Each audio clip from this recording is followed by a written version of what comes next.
name's Sydney. I sing and play bass in our band, Diva Bleach.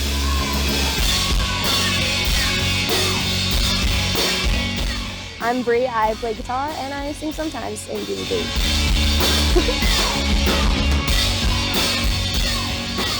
All of it. Yeah. Connecting with people. Yeah.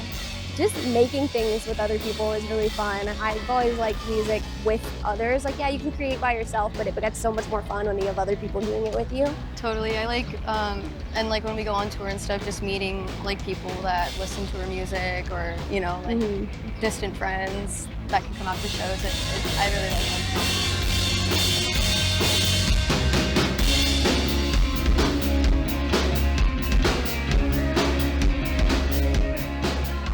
It is exhausting, but it's so fun. Yeah. It's definitely like the most tired we've ever been, especially like those first one for me. I was like, oh my God. But it was definitely like the more you do it, the more you kind of get into the groove and you know what you're getting into a little bit more. Yeah. But especially like we're going to new states that we haven't been to this time. So while I say we know what we're getting into, it's also been a complete surprise. It keeps you on your toes. Yeah, it is crazy because I mean, but it's motivating because you're doing stuff that you like doing. Exactly. You know, like you have to wake up early and make all these long drives, but it's so worth it. Yeah. You know, it doesn't really feel when it's like what you want to be doing, it's the best thing. Yeah.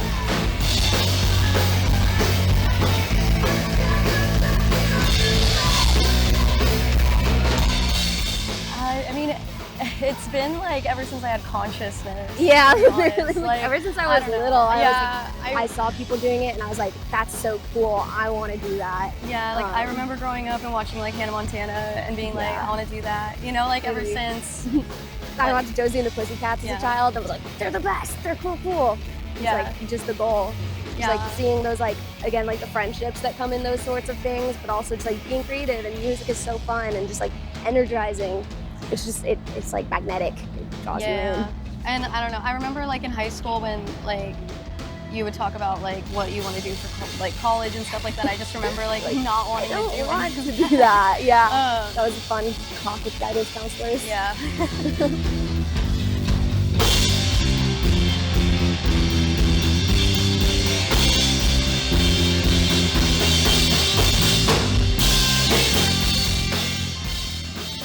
Started like right after COVID hit. Yeah, 2020 was when I was like, Sid, let's start a band. Yeah, and then so we like wrote together for a year, and then once shows came back and venues opened up again, that's when we started playing live and releasing music. But Sid and I went to the same music school when I met you when you were like 14, I was like 16. So we were just like in the same program, just like learning how to be better musicians together, and then we both worked at that place together. So it's just kind of like a gradual growth to now. Yeah, but so we've been friends for a long time, but we didn't actually start the band until later on. So we were just bored one day and I was like, all right, let's do it.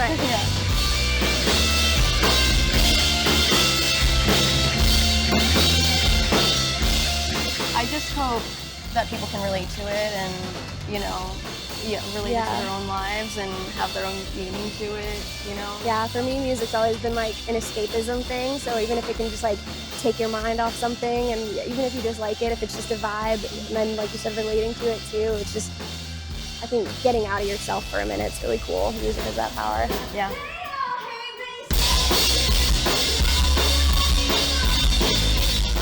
I feel like writing with new people is really cool. Yeah. We've started doing a lot of like writing sessions where we'll go in with other people, and it's just really cool to like, what have you been thinking about? What's on your mind? Like, what do you want your song to be about? And it's like, yes, we can have those introspective moments ourselves, but it's such a different feeling when you're like telling someone else and then they help you morph that into something you can be really proud of. It's the best. Totally. It's crazy, like spilling your guts to people that you don't really know.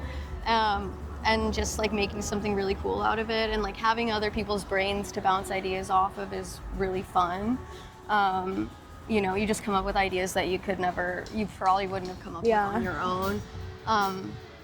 We like doing that. And one of my favorite parts is just playing shows, and like when we see people like singing along, or especially like out of state, it's just, it's really rewarding. Yeah, it's like it made that whole drive worth it. Yeah.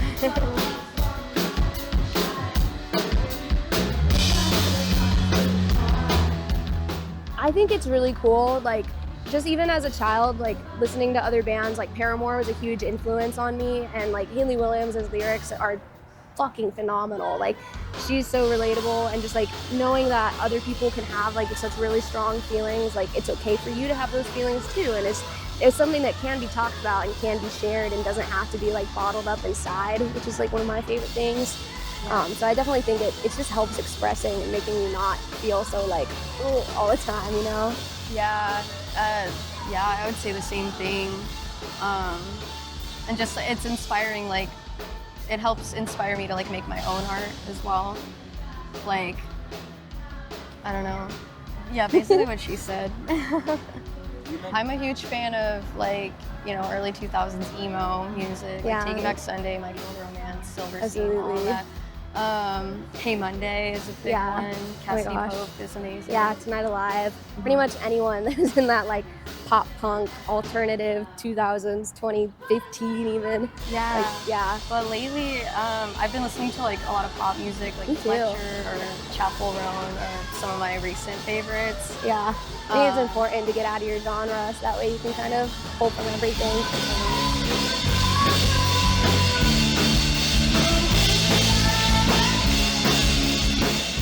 It's so intimidating at first, but I just like, it's one of those things where it's like, don't be scared, way easier said than done, but the hardest part is like, you know, saying how you feel and putting it out there. And I think that's why a lot of it starts is like people, like for me forever, I was like, oh yeah, I have all these lyrics, I haven't made any of these songs and stuff, like I don't think I'm going to do anything with them. But you, like, why not? Like, that's the hardest part, is getting yourself to actually do it and pull through. Yeah, I was always afraid to like make music or put myself out there because I thought it wouldn't be good enough. Like, you know, like you have to make like you have to make bad music to make good music. It's just getting yourself started. Yeah, you just gotta let yourself fail and let yourself, you know, just it's not gonna be great immediately. It'll take time. Yeah. But yeah, I would just say, you know, don't be afraid to put yourself. Yeah, and have fun with it. That's like literally, that's my number one thing is like, if you're not having fun, what are you doing? Yeah, like make sure you're friends with like your bandmates and stuff. Yeah. Like make music with your friends. Make music that you want to listen to, make things that you want to enjoy. Mm-hmm. Yeah, just have fun with it. Yeah.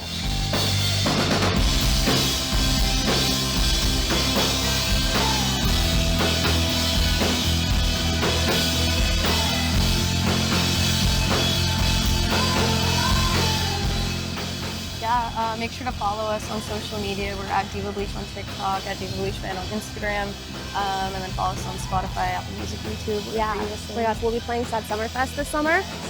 Come out. Yeah. Get emo through Maryland. Yeah, whatever that Baltimore or I don't know. Whatever the last date on August 9th. Chicago to the last one. Yeah. So yeah, come say hi. We'll be there.